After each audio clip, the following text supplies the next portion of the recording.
Ladies and gentlemen, back to the YouTube channel. I'm IWN, and this is your AEW Dynamite review for January the 12th, 2023. If you guys are new to the channel, hit that subscribe button, turn on that bell for all notifications. You guys can follow me on Facebook and Instagram. The links to both of my accounts are down in the description below.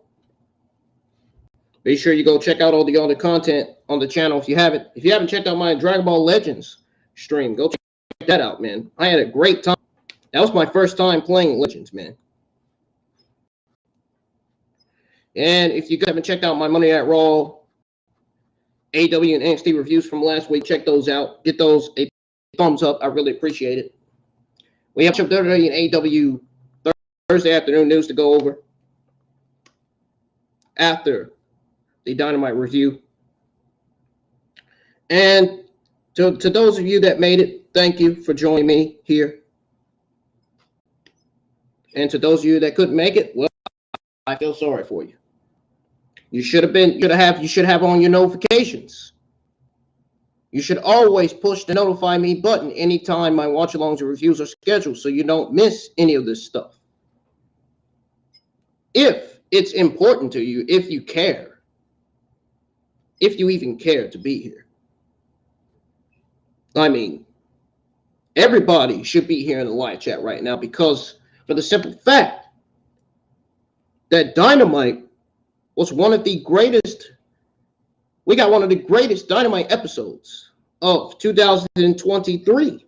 There was nothing bad about Dynamite this week at all. Nothing. Nothing stood out bad on this show. Nothing. Everything on this show was written and produced right. You got excitement, you got feel, you got storylines, you got build-ups, you got everything on this show. Everything you wanted on this show. Everything I wanted on this show, I wanted to see. Jamie Hayter, Britt Baker got the biggest wins of their careers over Toni Storm and Saraya. Saraya is a huge name in AEW, so that's why I said it the way I said. Toni Storm is a big name too. The Elite, they win the 7 series to become 2-time AEW Trios Tag Team Champions. We got the return of Adam Cole, baby. Great to see him back. Man, and just as I thought AEW was going to release Adam Cole, turns out Adam Cole is not released. Turns out he's back. Well, look how long they kept him on the shelf. I mean, he should have, let's be honest, Cole should have already been back a few months ago, man. He should have already been on AEW television. He should have already been on TV. I don't know why AEW kept him off of TV that long, like that. Ridiculous. It's ridiculous the amount of time they kept him off of TV. It's great to see him back, man. I don't know why we got this team of Jungle Hook. Maybe this team of Jungle Hook could lead to Hook turning on Jungle Boy. We could get a Jungle Boy Hook feud in AEW. Maybe that's why they had them paired up in the first place. I would not be surprised if that turn happens at Revolution. I'm not saying it's going to happen, but it will happen soon. Sooner rather than later. We had some pretty good shit on the show. Adam Page versus Jon Moxley, banger. Bryan Danielson versus Konosuke, that was a banger. That was a main banger. That was one of the main best matches on the show. That match right there. And Death Triangle versus the Elite. Great stuff, man, coming out of AEW, man. This was some great stuff. I am impressed with every single person that was supposed to show up on Dynamite last night did a solid job. Everybody that showed up on that show, their performances were well. They got over the crowd well. Everything went as expected, man. Everything went our way. This show definitely had my time invested in watching, man. I mean, I never thought that AEW would produce much of a great show such as this, man. Never thought that till now. This was easily the greatest episode of AEW Dynamite of 2023.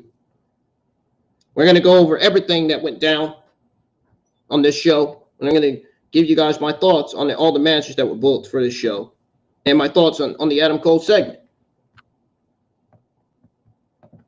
So, without further ado, guys, we're going to go ahead and get started with the Dynamite review. I'm not going to waste anybody's time because I want to get this Dynamite review done as soon as possible so I can give you guys your WWE AEW Thursday afternoon news and then get ready to go to work.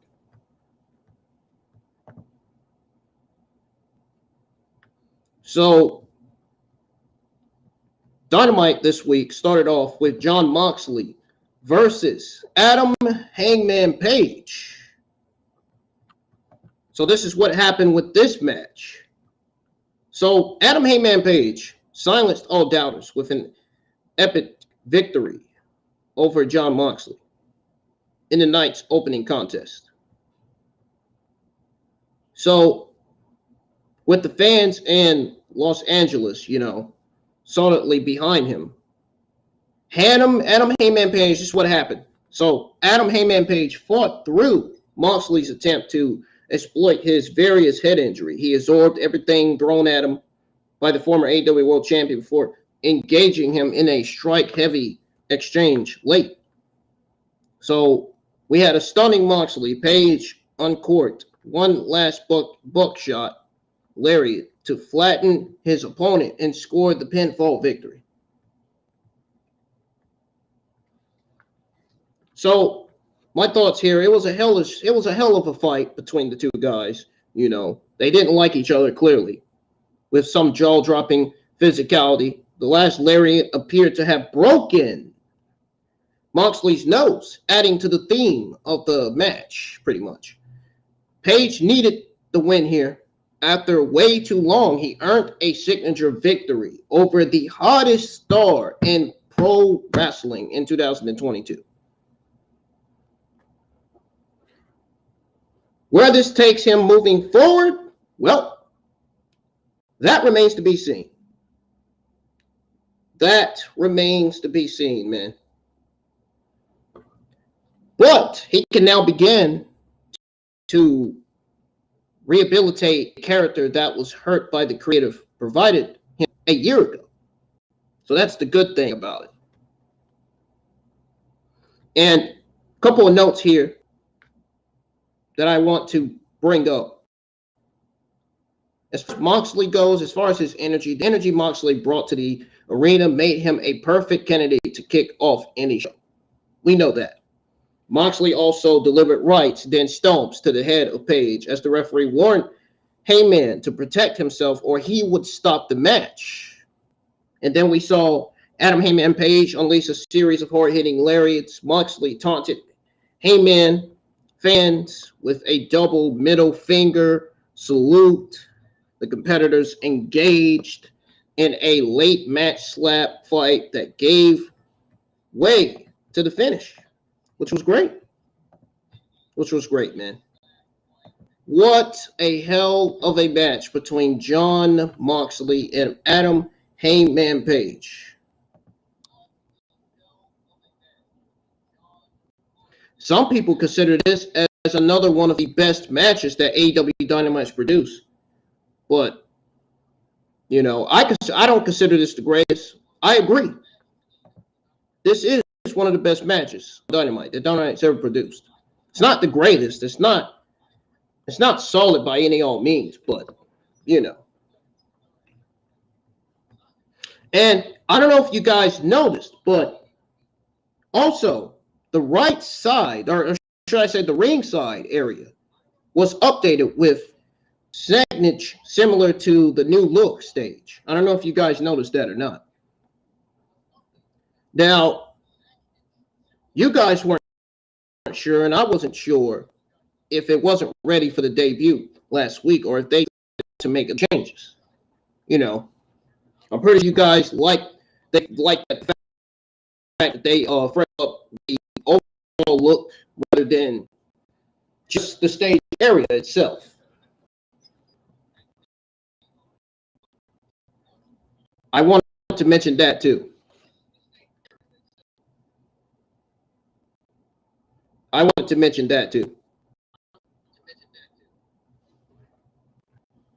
Page and Moxley, man, these guys are great. I wonder who Moxley's going to be feuding with next. Makes me wonder.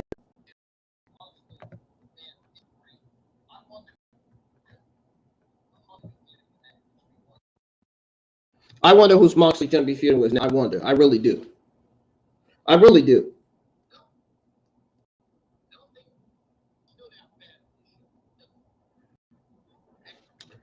Well, I guess we'll find out next week. So my question to you guys is, do you think this Adam Hangman Page Jon Moxley feud is continuing? Answer yes in the live chat or no.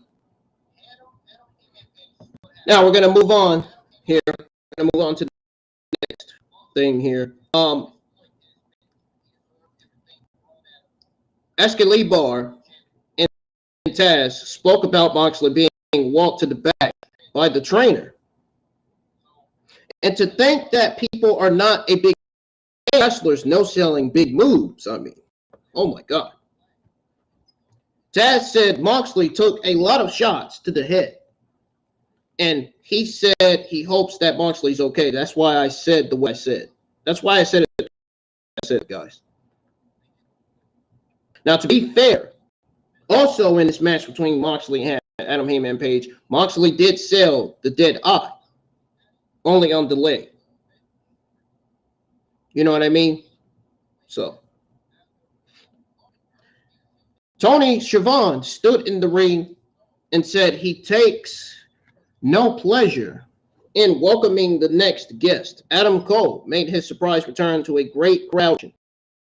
Schiavone at the ring, the crowd chanted, "Welcome back." Cole asked who was, ready for story time.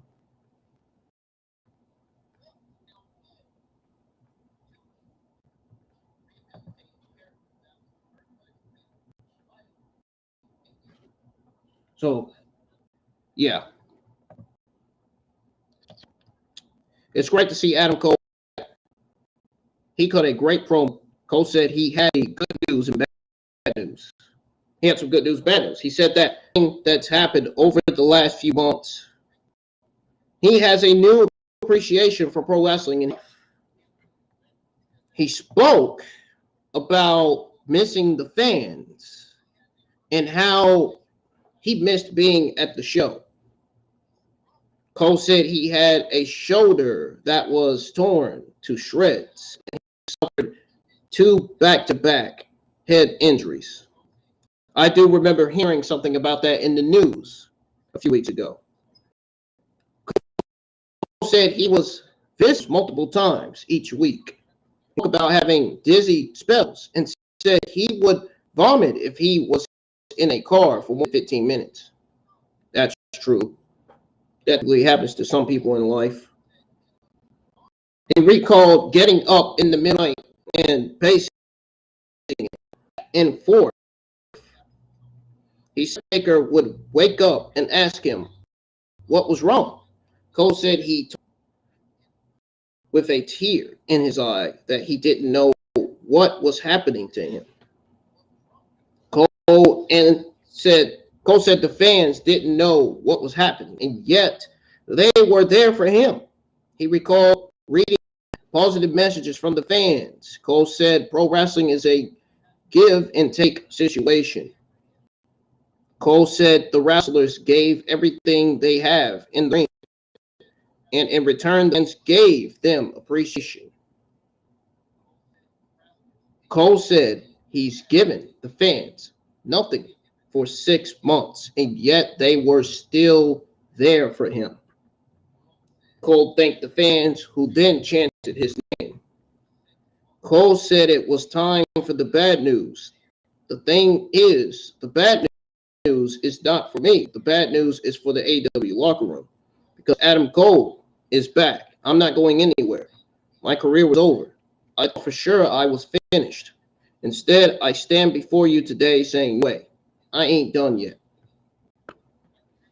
Cole said he's been one of the best wrestlers for 15 years. And said he won't stop until he's the very best. Cole said he hasn't scratched the surface of what he's capable of in AEW. Guys, hit the thumbs up if you're enjoying my review right now. Let me know your thoughts of how I'm doing so far. Now, Cole told the fans to remember this day because it's the day that the new Adam Cole was born. Cole promised that one day, no matter how long it takes, he will be at the top of the mountain in AEW. A great moment. It was a great moment for Cole. Cole delivered a terrific speech. Now, it was a really good promo. And it's so good to know that he's healthy again and able to continue his career. And here's hoping the plan is to keep him babyface. The crowd typically cheered him as a heel anyway. And there's plenty they can get out of his comeback story. That's how I feel about this. The Acclaims, Matt Caster and Anthony Bowens delivered a backstage promo while Billy Gunn stood by. Caster said that on Friday, they will be among some of the biggest names in showbuzz, or should I say showbiz history. He listed Roseanne Barr, Alec Baldwin, and Donald Trump. Oh, God. Nobody likes Donald Trump. Y'all know that. And sorry if my audio is glitching. I'm going to be getting a new webcam very soon. Probably either starting next week or the week after the next. Because I'm tired of the audio and shit. That's annoying as fuck. That gets on my nerves. Hopefully you guys can hear me. If not, let me know. Because then I could start looking into getting a new webcam. Like I am now.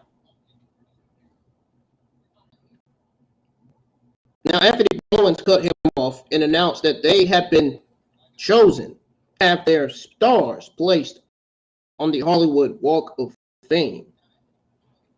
So we got Jungle Boy, Jack Pitt, and Hook versus Big Bill and Lee Moriarty with Stokely Holloway.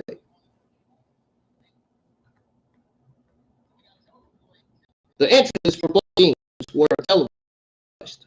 Perry went for an early dive on Bill, who actually stuffed it and held him up for a choke slam until Hook broke it up with a sliding kick. Bill kicked Perry off the apron pretty much, and then Moriarty hit him with a flying knee heading into a picture-in-picture break. I think this was a picture break evening last night. No. So during the break, Bill worked over Perry in front of actor Ken Jeong, who was in the front row. Hook performed an impressive T-bone suplex on Bill, which pretty much got a big rise out of the crowd. He rolled up Perry and hold to the tights. He held the tights. So once he held the tights, Perry reversed it and got a 2 count. Perry applied the snare trap and got the submission win. That was pretty much it there. That was pretty much it there, folks. We had a very fun match that peaked with the impressive Hook suplex. Now, some of you guys are probably surprised that they had Dr. Ken's moment occur during the picture-in-picture break. I kind of wasn't that surprised, given that they have too many picture-in-picture commercial breaks every fucking week on the show. I mean, they need to limit these picture-in-picture commercial breaks. We want to see a full AEW show, man. I mean, we don't want to be seeing these commercial breaks every week. is so annoying to some people like me, man. It really is. I mean, I understand wrestlers got breaks, but we need to at least have 3 or 4 picture-in-picture commercial breaks for the shows. I mean, it shouldn't be 5 or 6. I see 5 and 6 picture-in-picture commercial breaks. That's too many. That's way too many, man. They need to limit that shit. They really do. Minimize that time on that stuff, man. Like, really.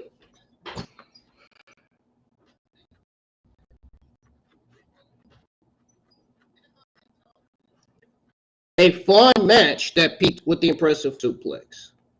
It was a fun match. And, you know, as far as Dr. Ken's moment occurring during the picture-in-picture break, he is a judge on the match scene. So maybe perhaps they'll have him do something with competitor Chris Jericho. I don't know. That's just my guess. Round interviewed Orange Cassidy, Danhausen, and Paul Walter Hauser. Hauser said he's a big fan and said he bought hardware inside a case from the Golden Globes, but he would wait to show it off on Rampage. Hauser asked Cassidy if everything was cool with Trent Beretta and Taylor, who walked into the set. They all agreed they are good and did a group hand thing. Escalade hyped up upcoming segments heading to a break. Renee stood outside the Elite's locker room and said the Forum hadn't played host to a game 7 since 1988.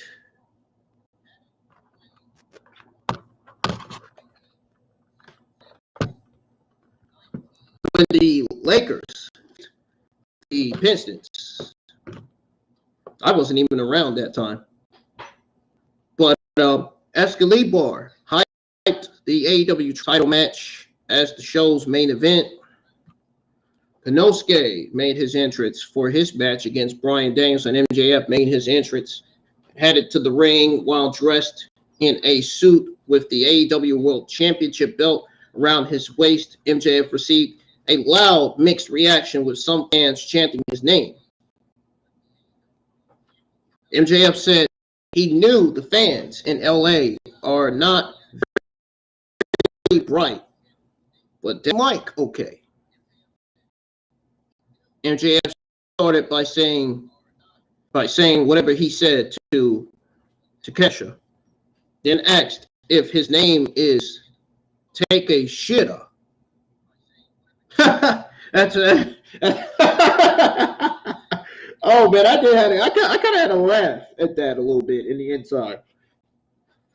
He said take a shit. Oh man. Sounds like something that even a Japanese person would say.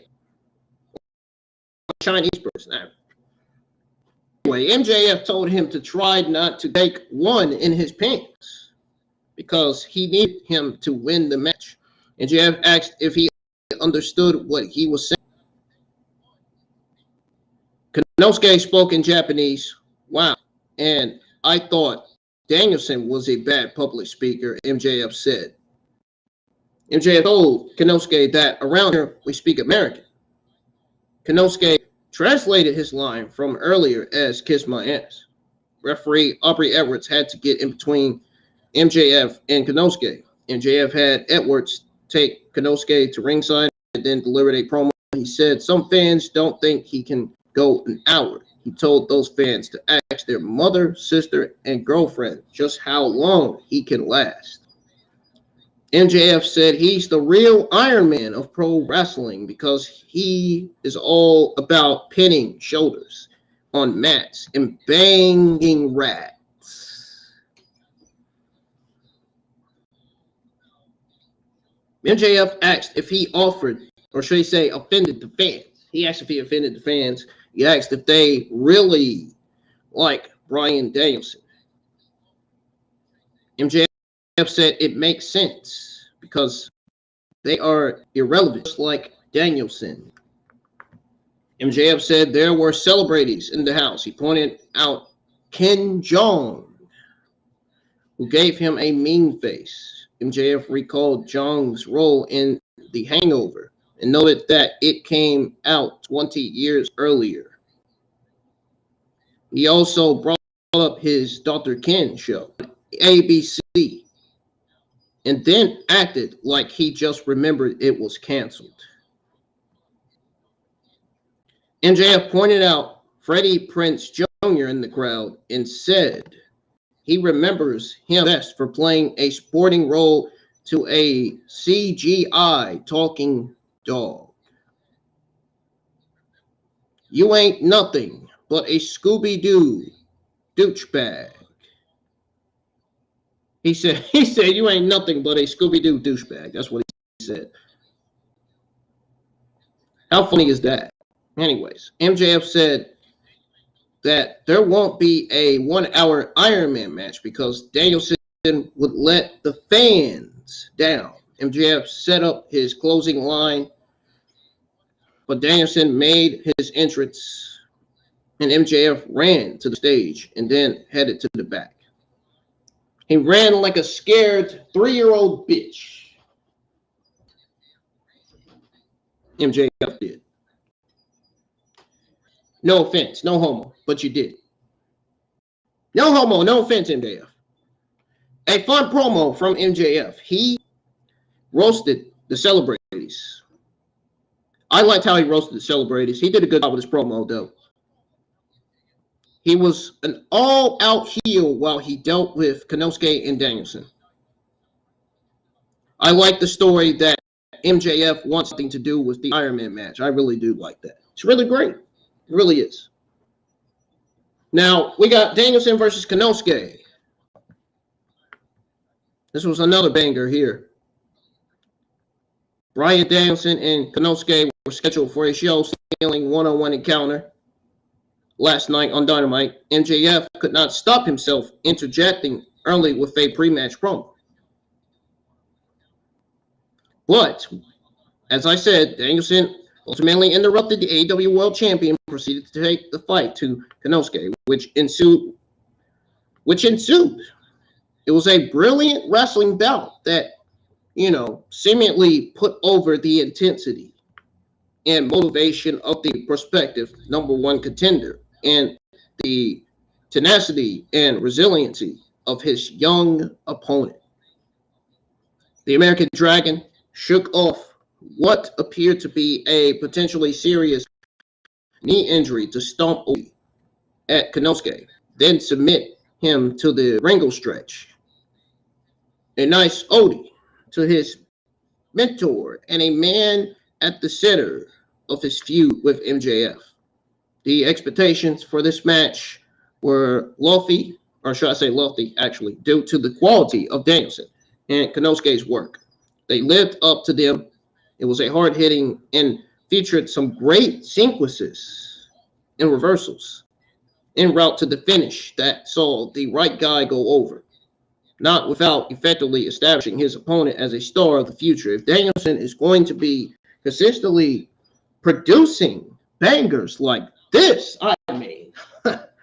what are you waiting for? The road to his showdown with MJF is going to be a rewarding one for the AEW fans, for the ages, man.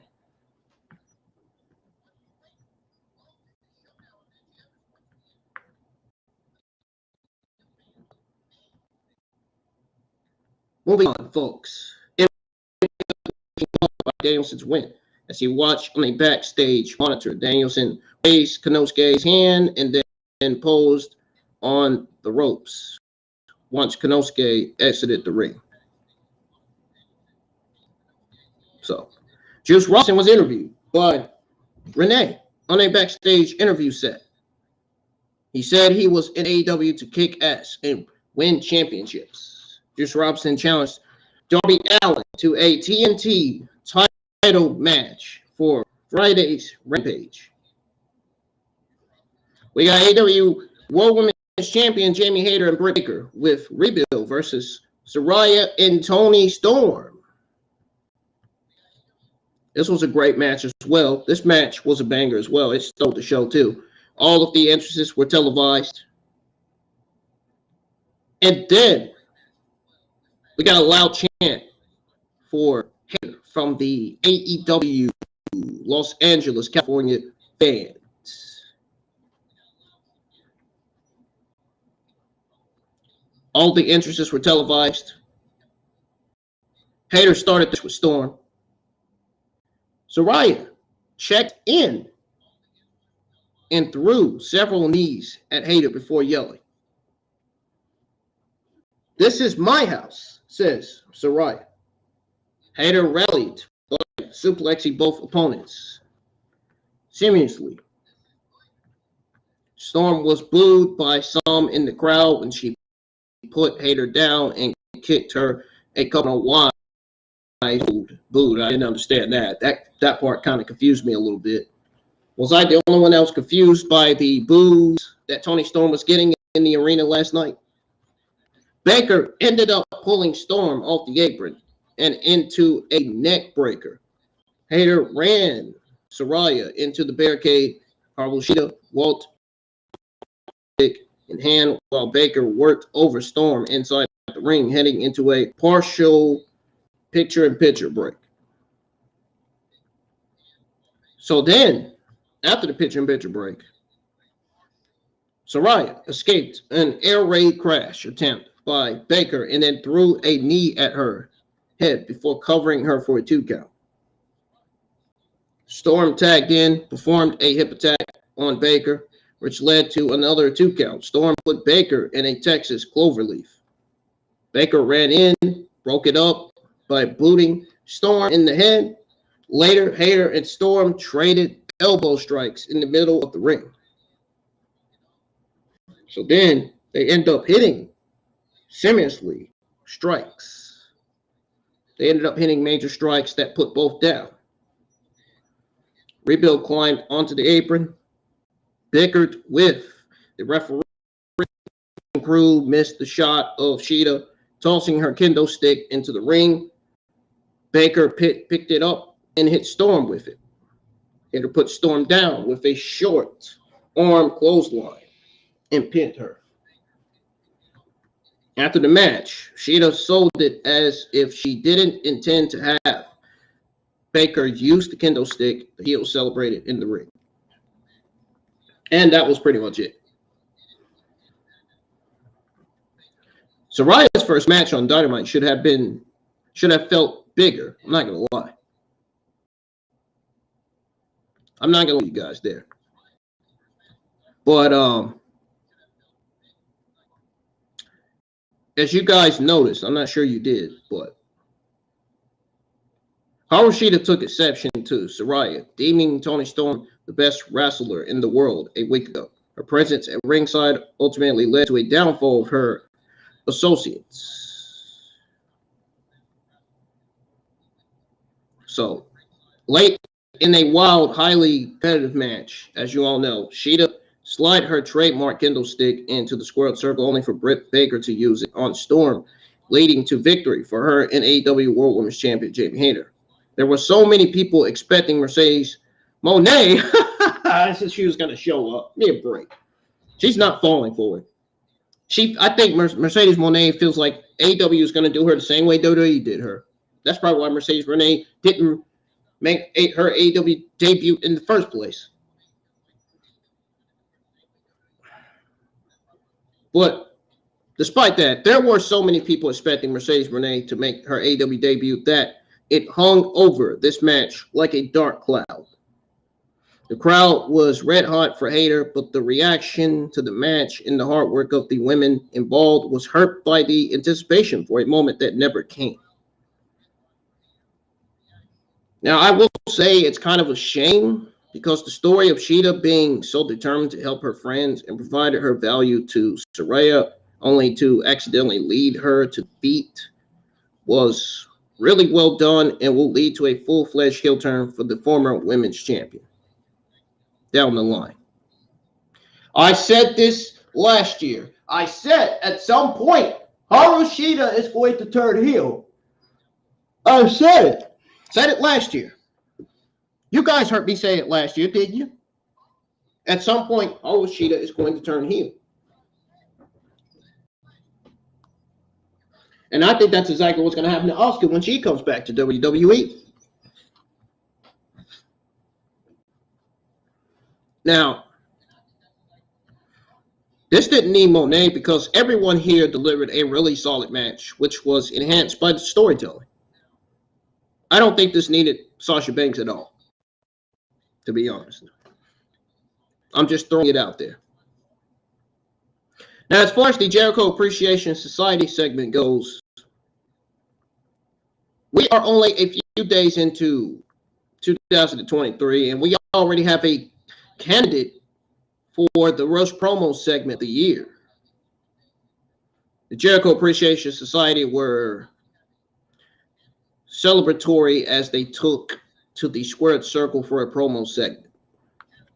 Matt Menard put over the Jericho Appreciation Society, hurling Ricky Starks through a table, while Jericho celebrated, sending Action Andrade back to the minor leagues.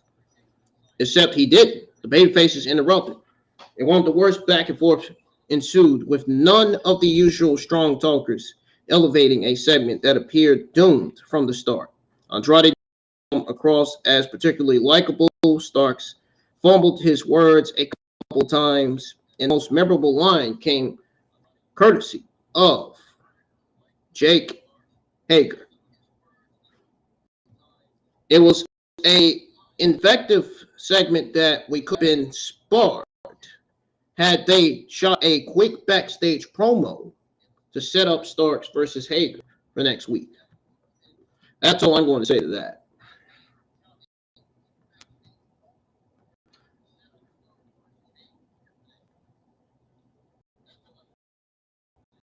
Now, I'm not sure it was a good idea in this day and age to have a babyface mocking someone's speech in the pennant. I was hoping this didn't run long because they're only leaving roughly 15 minutes of match time for the main event if they didn't have an overrun. I mean, just throwing it out there.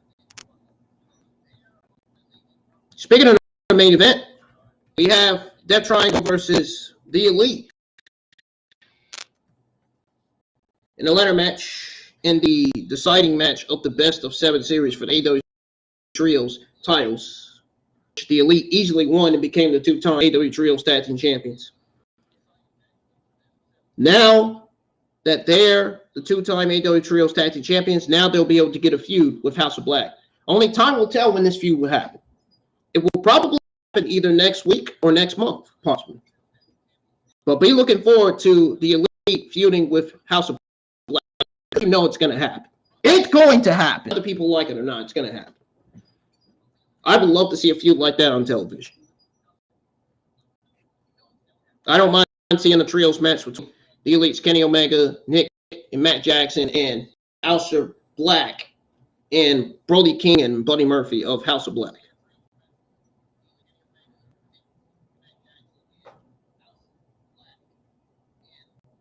Don Callis came out with the Elite. He sat in on commentary for the match. Omega performed a flip dive and crashed through a table on the floor when Pac moved.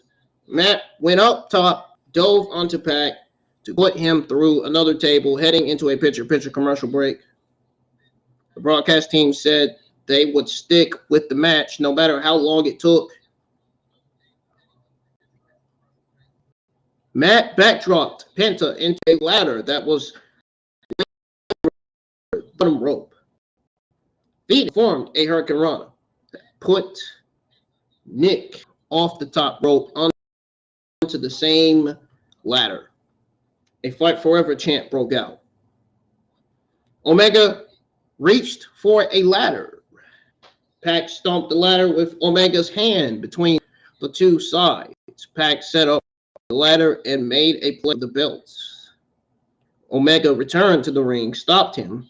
Pac performed a poison Rana on Omega. Penta and Phoenix hit a spike fear factor on Matt. Phoenix dove onto Nick on the floor. Later, Matt performed a series of Northern Lights suplexes on Phoenix and capped it off with one onto a ladder. Nick performed a 450 splash off the top rope and onto Penta to put him through a table on the floor. Matt made a play for the belts. Phoenix tried to stop him, but Matt kicked him away. Aubrey Hernandez entered the ring and pushed the ladder over. Cutler ran in and sprayed Aubrey Hernandez with 2 cans of cold spray. Omega took out Aubrey Hernandez with a V-trigger knee strike. Omega up the ladder and started, but Pac showed up and hit his hand with a hammer. Not again. They ended up at ringside, where Pac performed a Falcon Arrow on the floor. Pac returned to the ring and made a play for the belts. Matt followed up the other side. A ladder was wedged over the top rope and through the standing ladder. Penta climbed up, performed a pile driver on Matt on one of the ladders. Phoenix went for the belts. Omega joined him and then performed a one-wigged angel off the second ladder. Pac went for broken arrow. Omega put his knees up. Omega climbed up the main ladder, pulled one belt down to win the match.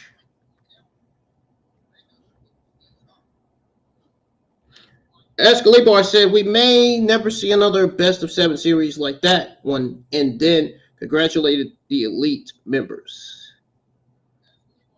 Now that the Elite wins, we'll start to see the feud between Elite and House of Black. Very, very good. Now, also, meanwhile, hoping the series puts an end to the use of the Rain Bell Hammer, since no one bothers to sell it. That negativities aside, it was a strong main event. Either way, overall, a terrific show with 3 great matches, a great return for Adam Cole, and another enthusiastic crowd. They still have Francisco, I guess, to go next week. That's what I'm trying to say, I guess, Francisco.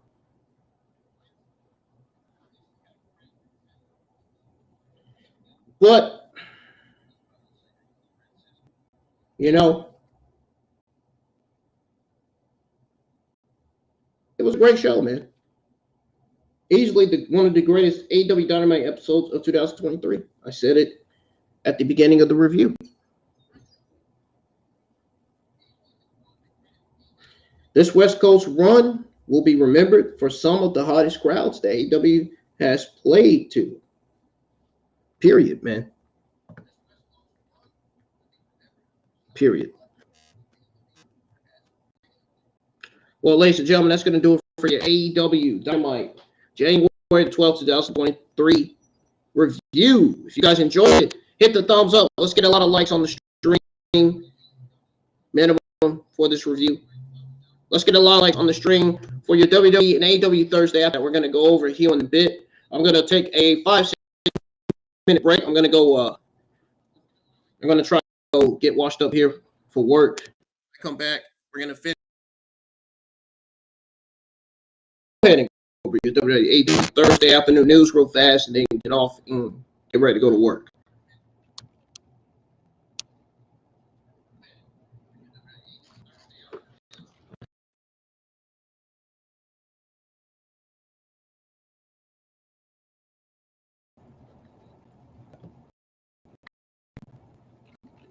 All right, guys, don't go anywhere. I will be right back. I will be right back here in about, I'd say, 6 or 7 minutes. I'll be back. Don't go anywhere. I'm going to put on some tunes for you guys here. I'll be back. Stay there.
Alright, ladies and gentlemen, it's time for me to give you guys your AEW Thursday afternoon news. Be prepared because of it. I don't understand why my mother's calling me. She knows what I'm doing. I don't know why she called me. I just texted her not too long ago and told her what I was doing.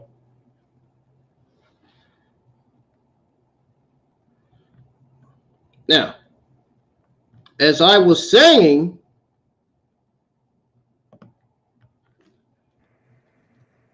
anyways,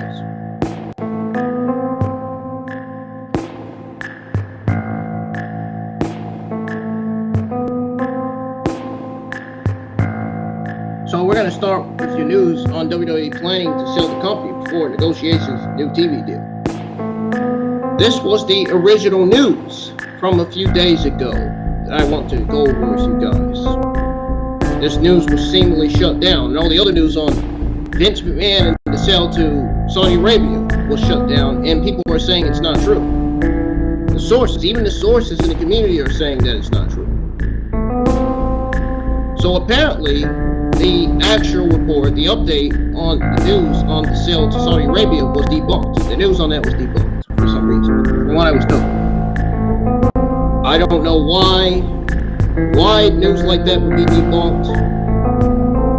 It goes to show you, you gotta think before you put out a news report.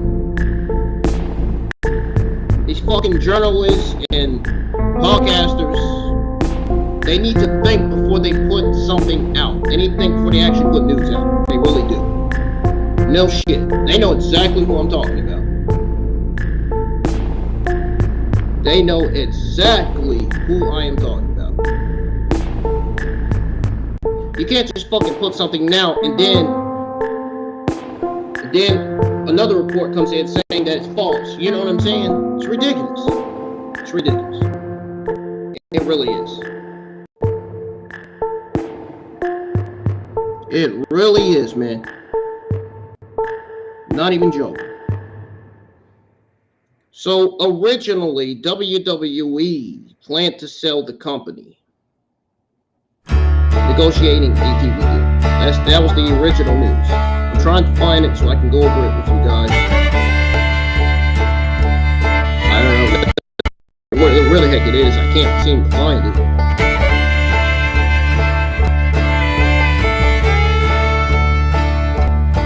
Where is it, dude? I can't find it anywhere. Jesus Christ, man. Did they really take it down?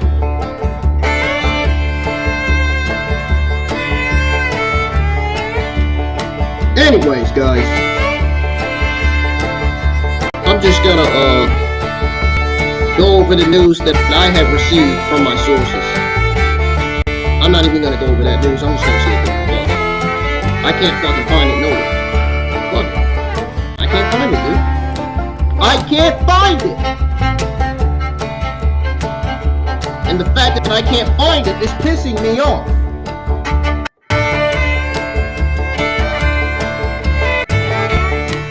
It really is. It's really pissing me off. It's really pissing me off. It really is.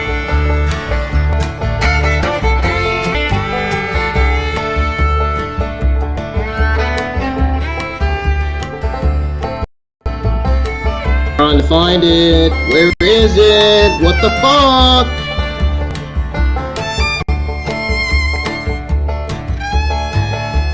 So apparently, guys, this is the original news. So the original is WWE currently has no fucking plans. No fucking plans or no fucking deal in place to sell the company. Yet. Not yet. At least that's what the update was on this news. Reports state, apparently, that WWE agreed on their sale with Saudi Arabia in principle. The deal is not finalized just yet, they said. Who don't know, says Ringside News, WWE is in the process of getting sold to Saudi Arabia Public Investment Fund, which would turn the company private again, no longer publicly trade. However, as by Ariel Hawaii, oh great, right, we gotta hear his fucking name again. Ariel Hawaii on Twitter. There are no deals in place for WWE to be sold to the Kingdom of Saudi Arabia. He added that the original tweet, which stated that the Saudi Arabia deal was a done deal, has been deleted. It says here, and I quote, contrary to reports stating otherwise last night, there is no deal, I guess. He says, there's no deal in place at this moment. So this was said on the 10th of January, I'm guessing. There's no deal in place at this process moment for WWE to be sold to Saudi Arabia Public Investment Fund or any entity. Sources say the organization is exploring all options. I'm told in developing, whatever. So that's what it said. Worth noting that the original tweet stating it was a done deal has since been deleted. End quote. So I'm guessing that is what Ariel Hawaii reported it to. So Vince McMahon also started working on the deal with Saudi Arabia right after he retired last year. It was also reported that WWE talent will be done with the company.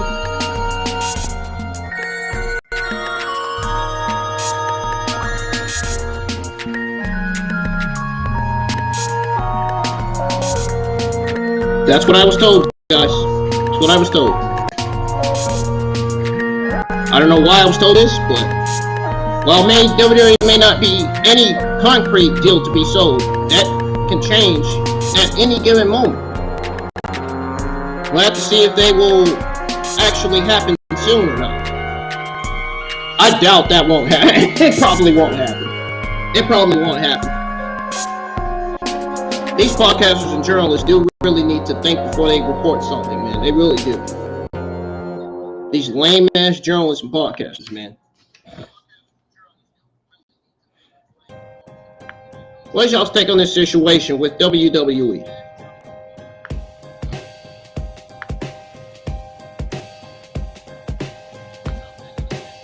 All I can say is, do your fucking jobs, man. That's all I can say. To some of these journalists and podcasters, do your jobs, man.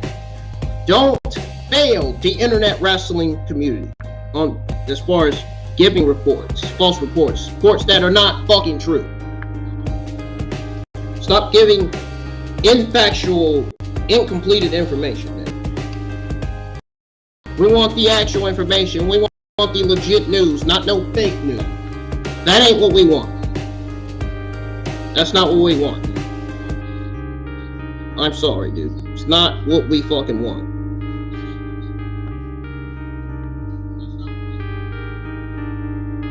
Now, Roman Reigns achieves yet another huge WWE milestone. I'm going to find that. Give me time to find it.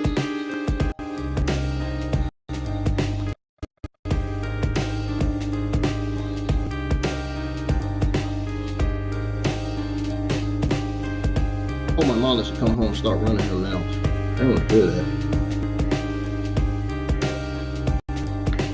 Why you didn't call me? Why you didn't freaking answer my calls? You know exactly why I didn't answer your calls.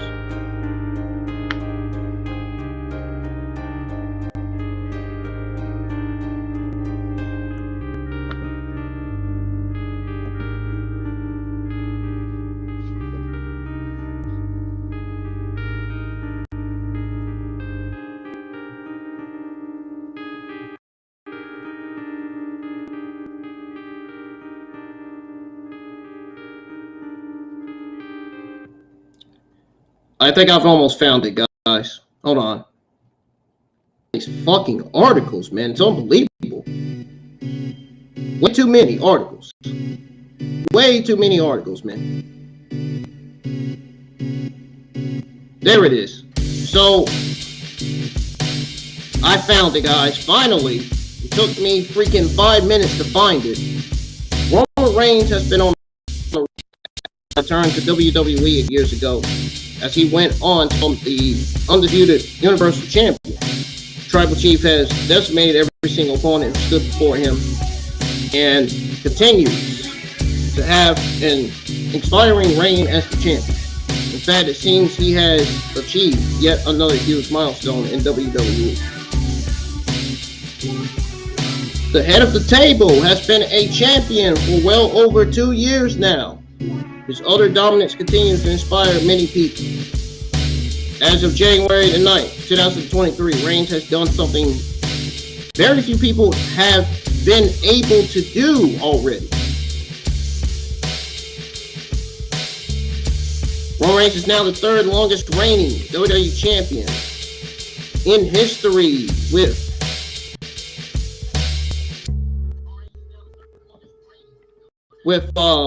hold on. I gotta pull it back up. With 281 days, beating JBL's record in 2004 with 280 days. Reigns has the fourth longest title reign in the modern era, only behind CM Punk 2011, 2013, 434 days, John Cena 2006, 380 days, and AJ Styles 2007, 371 days. Tribal Chief will be defending his titles against Kevin Owens at the Royal Rumble Premium Live event on January 28th. Have to wait and see whether he will be able to beat Owens for the third time.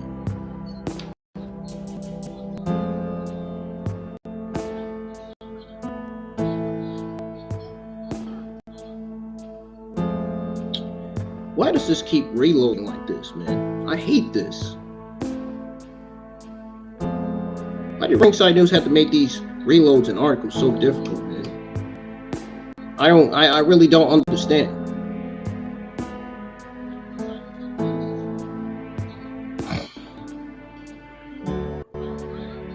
Heck, the update they had on the website was okay. It was fine the way it was. Why did they have to change it? Why did they have to change it?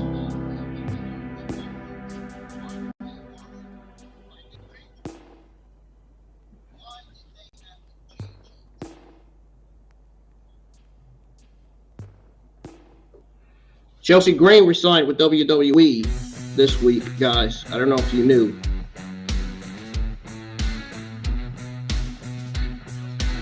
Getting ready to find that news article. Hang on.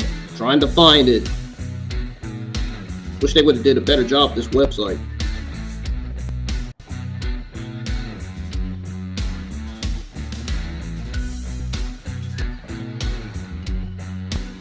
I should have went over all this news a few days ago, but I took 2 days off of YouTube for absolutely no reason, I guess. Fightful Select confirmed that not only is Chelsea Green signed to a WWE contract, but she is also being signed for quite some time. She's been signed for quite some time and still waiting for creative. Green also recently shut down her OnlyFans page. And Major Pod has limited the production of her merchandise since her signing.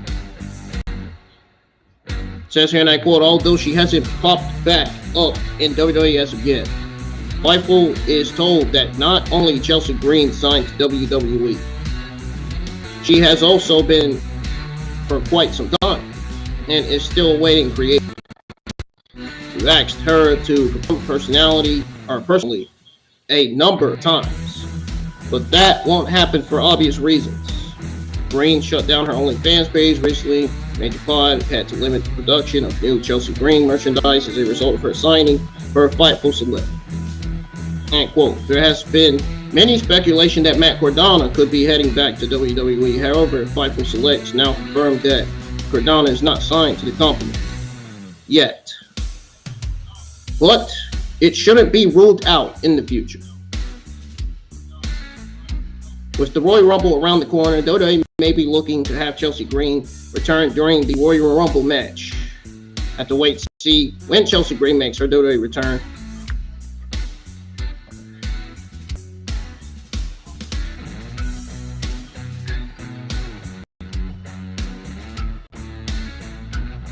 So, Tessa Blanchard and Daga announced separation. I don't know if you guys knew that yet. They actually announced their separation. I'm not joking.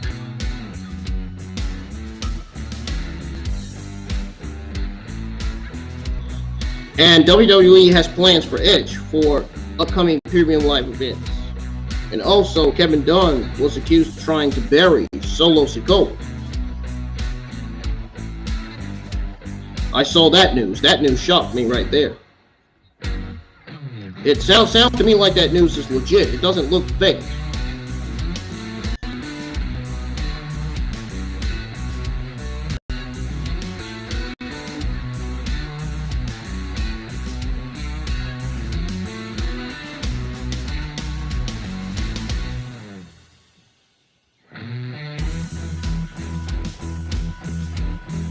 Let me see.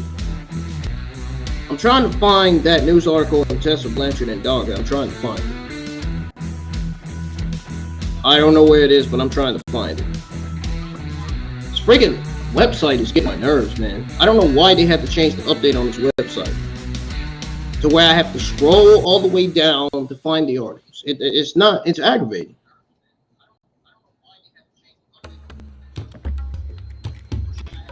It is so aggravating that I did that.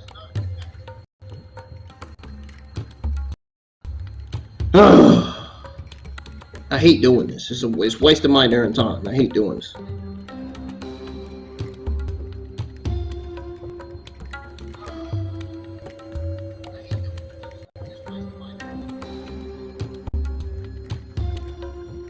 I'm just going to give you guys today's news and be done with it because I'm sick of this, having to scroll down twice. I'm going to give you guys today's news instead of yesterday and Tuesday's news. Because that news is now old now.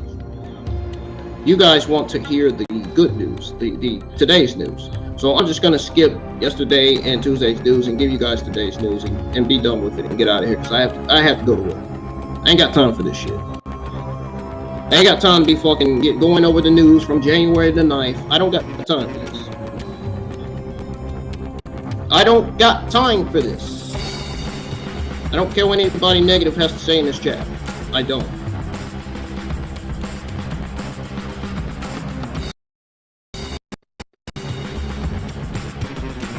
I don't got time for this shit.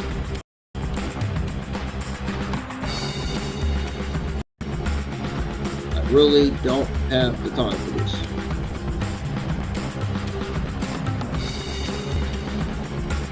Saudi Arabia. Remember when I gave you guys that news on WWE currently having no plans to sell to Saudi Arabia? Well, Saudi Arabia said to have grossly overpaid for WWE.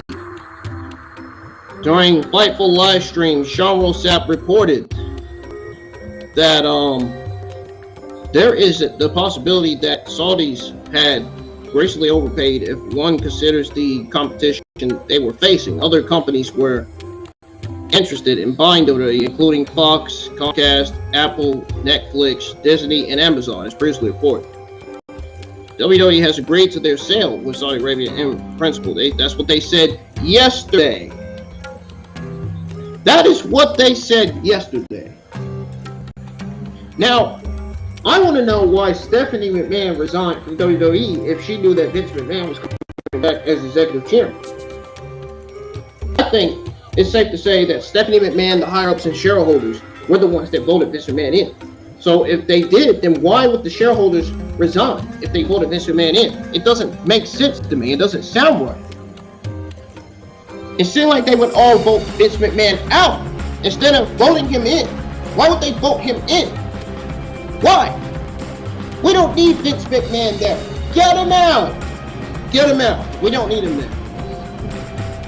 I don't know why Vince McMahon is back in WWE as executive chairman. Get him out. I don't care. Get him the fuck out. We don't need him. We don't need him. He is a disgrace, a detriment to the company. He should not be there. Why is he there? He does not deserve to be executive chairman. I don't care what anybody negative has to say about it. He does not deserve. He does not deserve to be chairman. For a lot of reasons. He gave Triple H a heart attack on purpose. Him and buried the Black and Gold brand, buried Triple H in his administration, released him from the company for absolutely no reason. No reason. And then he and Bruce released 200 plus talent. Those 200 plus talent, I said it countless of times. The 200 plus talent should have been used in Super Bowls for the 2021 Royal Rumble. No, they go on this excuse. They give us this excuse as the reason why they released 200 plus talent. They give us this fucking excuse saying, "Oh, we released them because budget cuts." Yeah, right. Give me a break. Meanwhile, I think otherwise. I think the opposite. I think they released them because they had no plans. No plans for any of them. They released Bronson Reed, Keith Lee, Ember Moon, and Bray Wyatt because they were overweighted. Vince McMahon and Bruce saw them as fat. They saw them as fat, man.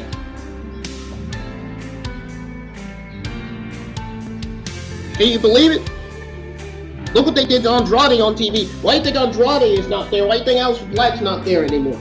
Why do you think that Swerve Strickland and Keith Lee are not there, are no longer with WWE anymore? Vince McMahon, he doesn't deserve to be there, man. I don't know why they would vote him in and then resign. Why would the higher-ups of Stephanie McMahon vote him in and resign? It doesn't make sense. It doesn't. It doesn't, man. It really doesn't. I don't get that at all. There was also fear that Vince McMahon wanted Saudi Arabia sale to regain creative power. Oh, and by the way, I don't know if you guys noticed, but Vince McMahon, I don't know if you guys knew, I don't know if you saw this news or not, but Vince McMahon is apparently facing a lawsuit. That 77-year-old senile, old, demented, fat slobbing fuck is facing lawsuit after WWE return.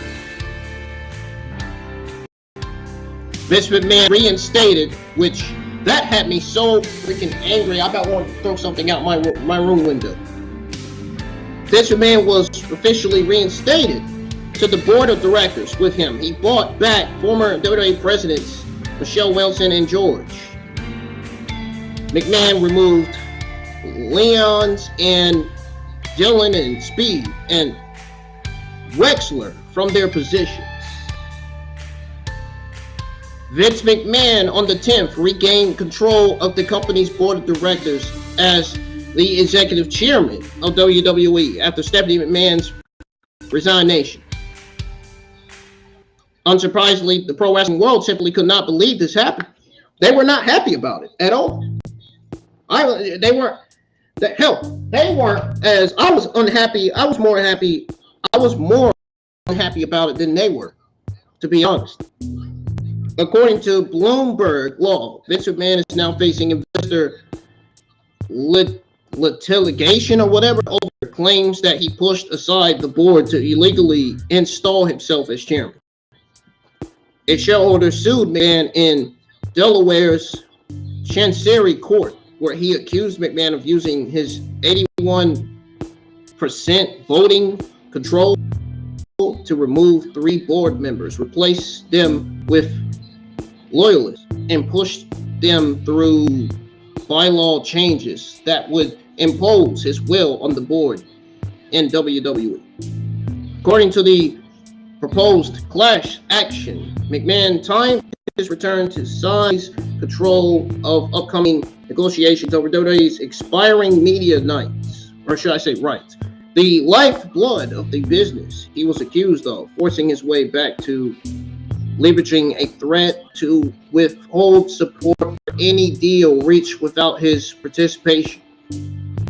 He's basically doing the same thing that Donald Trump did when the people did not vote for Donald Trump to be president. He's doing the same thing Donald Trump's doing, basically. Did the same thing Donald Trump did.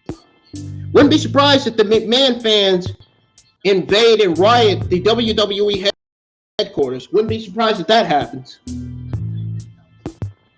The lawsuit further states that the move to take complete personal control over any major corporate decision by adding his cronies to the board violates Delaware law. I mean, do you blame this shareholder for freaking filing a lawsuit at McMahon? No, I don't blame him at all. Whoever this person was that filed a lawsuit against Vince McMahon.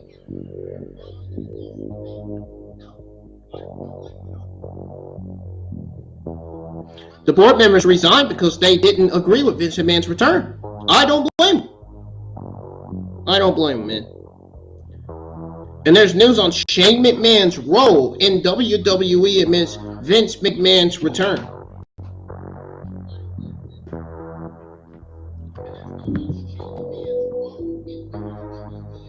Vince McMahon was frustrated over Vince shooting down his Royal Rumble changes following the incident. Shane McMahon was never seen on WWE television. Vince McMahon returned to WWE last week, and he became the executive chairman of WWE once again.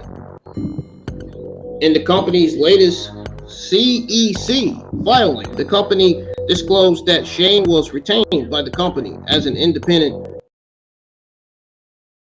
company, $888,000 in 2022. Shane McMahon, Mr. McMahon, we know that. We don't need to be reminded that.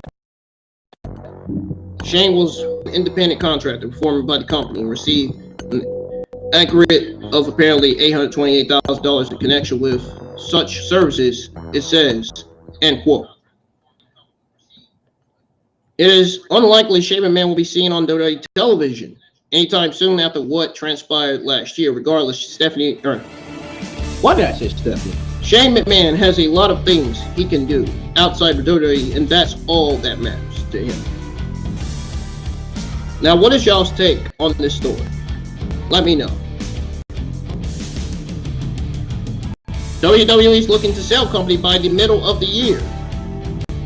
Wrestling Observer Radio, Dave Meltzer noted that WWE as co-CEO and chairwoman in Vince McMahon's subsequent return as executive chairman. Reports suggest Saudi Arabia has become the front runner to purchase the global juggernaut. A sale hasn't gone through yet, and there are a few players, including UFC's parent company, Endeavor. During the Observer Radio, Dave Meltzer noted that WWE is looking to be sold by the middle of the year. Nick Khan was in LA on Monday. He met with some heavy hitters that could press the wheels for a future sale. Two of those big names in business happened to the CEO of the Walt Disney Company.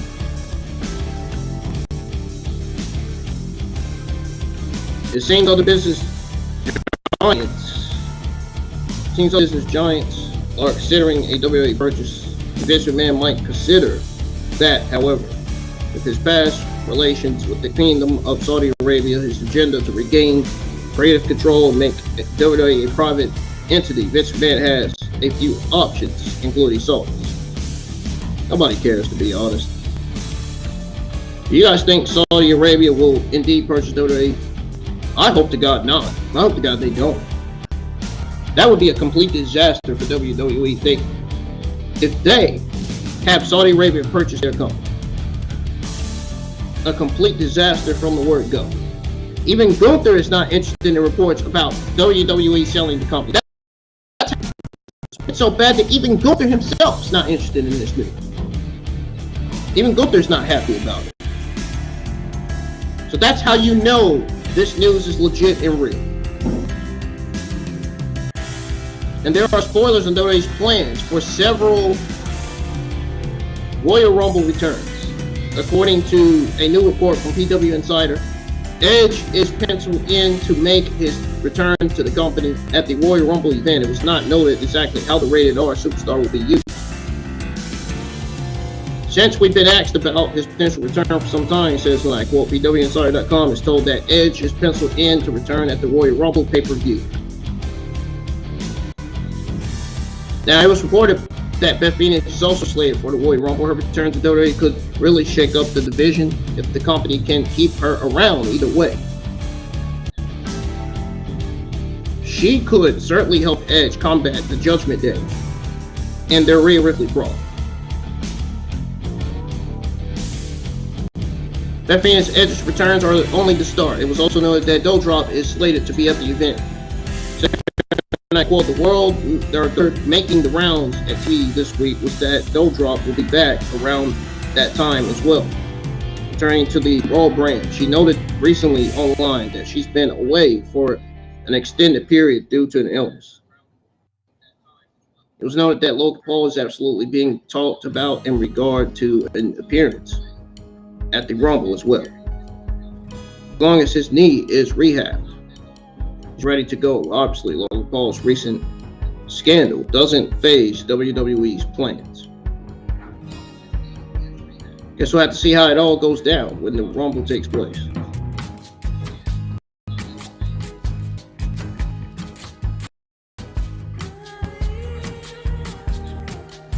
Guys, I'm going to go ahead and get out here, man, for now.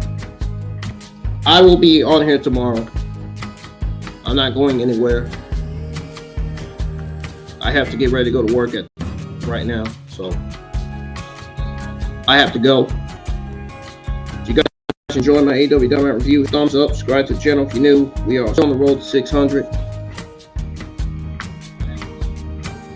Also, make sure you go check out all the other content that I have on the channel from last week. My Monday Night Dynamite review, NXT review, and all that. Go check out my Dragon Ball Legends stream. That's on the channel as well. I streamed Dragon Ball Legends yesterday morning. Wasn't bad. It was great. It's better than the other two games that I downloaded and streamed last week. But anyways, guys, hope you guys have a good rest of your Thursday, and I will see you guys here tomorrow for SmackDown and Rampage. I'll also see you guys in the live chat for these two games that I'll be streaming tomorrow too. I said I got surprises for you guys this weekend. I wasn't lying when I said I have huge surprises coming for you guys this weekend, man. So, weekend's gonna be great. Can't wait for tomorrow to get here. I'm ready to get this day over with. So, I'll see you guys tomorrow. I'm getting out of here. Peace.